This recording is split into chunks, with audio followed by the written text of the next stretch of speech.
안녕하세요. 저는 로봇을 좋아하고 로봇을 공부하고 옆에 있는 이런 로봇 같은 것을 만드는 카이스트의 오준호 교수입니다.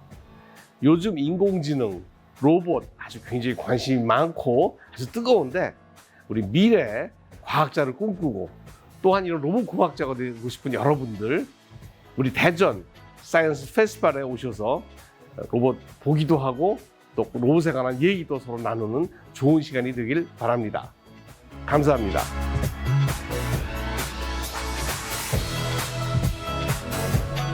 사실 휴머노이드 로봇, 인간형 로봇이라는 것은 굉장히 많은 로봇 중에 굉장히 그 일부분입니다. 그리고 우리나라에서 연구를 하고 있지만 전체 연구에서 차지하는 비중은 1%도 아마 안 될 텐데 다행스럽게도 굉장히 눈에 잘 띄는 그런 연구 분야죠.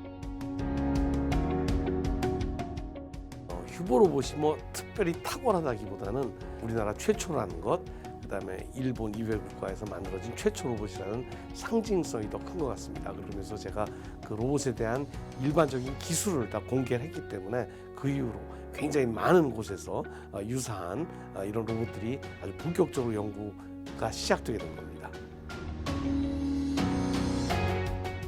휴머노이드 로봇은 아직은 판타지 영역입니다. 그래서 그것이 우리가 바라보고 상상하는 것이지 그것이 우리 생활에 직접 들어올 때까지는 굉장히 시간이 많이 걸릴 거라고 보고요. 로봇은 본질적으로 공장에서 일하는 기계입니다. 공장에서 자동화하고 하는 공작 기계예요. 그 이상도 아니고 이하도 아닙니다.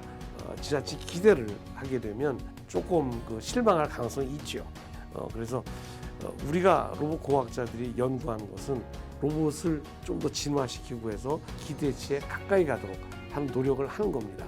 그런데 그렇게 하다 보면 로봇이 갖고 있는 본질적인 딜레마가 있어요. 이것이 휴머노이드건 뭐 어떤 로봇이건 간에 이동성이 있어야 되고 힘을 내야 되는데 이런 모빌리티, 물리적인 힘을 강제하게 되면 힘이 세지면 굉장히 편리하지만 그만큼 위험해지는 겁니다. 그러다 보니까 그러면 어디까지 조종할 것이라는 게 굉장히 어려운 문제예요. 힘 세고 빠른 게 좋은 건데 그렇게 만들면 내가 감당할 수 없는 위험을 초래할 수 있기 때문에 인위적으로 힘을 뺄 수밖에 없는 그렇게 하면서 일반인들하고 만족을 시켜야 되는 그런 이중고 어떻게 그래서 그 딜레마라고 말하는 거예요. 그런 것을 가지고 있는 게 로봇 연구자로서 가장 안타까운 점이 아닌가 싶어요. 저는 비전을 제시한 것 같아요. 다시 말해서 이런 것을 우리가 구현할 수 있는가, 그것이 가장 큰 기여라고 생각합니다. 연구라는 건 기본적으로 실패예요. 실패 과정이고 그러다 어쩌다 이제 한번 성공을 하게 되면 성공은 사실은 다음 날 보면 실패였던 겁니다. 그러니까 완성이라는 건 없죠.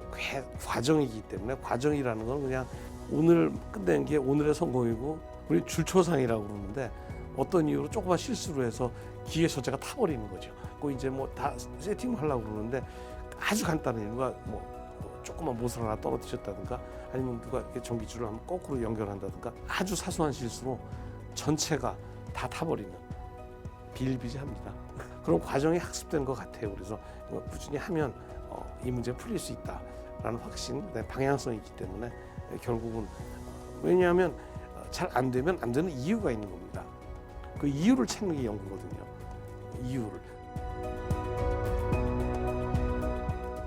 전 수학 공부 열심히 하라고 그럽니다. 이 사실 그 공학이라는 것은 로봇 공학, 뭐 다른 공학 다 마찬가지예요.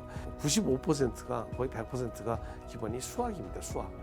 그 수학이 언제 배운 수학이냐면 중학교, 고등학교 때 배운 수학이에요. 그걸 좀 깊게 배우기 위해서 대학교 때 배우고 또 박사과정에서 배우는데 사실은 뭐 중고등학교 때 수학이 이제 기본이 되죠. 저는 살면서 공부 잘한다는 소리를 들어본 적은 별로 없어요. 사실은 좀 이상해요. 그 공부 잘한다고 생각해 본 적은 한 번도 없어요. 아마 제일 중요한 거는 내가 관심 있고 내가 재밌어하고 꼭 알고 싶은 분야, 또 이것을 꼭 내 손으로 한번 만져보고 싶은 것, 이런 것이 있으면 견디지 못하는 것 같아요. 그러다 보니까 그런데 아주 집중하고 그러다 보면 거긴 타협이 없거든요. 내 자신의 싸움이니까.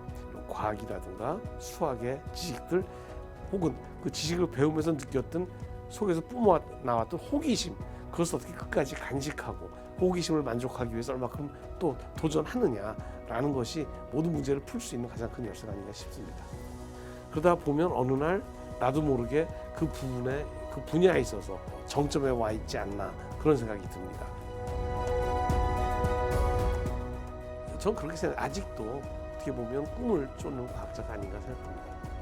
지금도 항상 생각나는 게 난 2m짜리 렌즈를 한번 깎아보고 싶다. 그래서 좀 큰 렌즈가 뭐 그거 살 수도 있고 할 수 있지만 사면 재미없잖아요. 직접 깎아봐야 재미있지.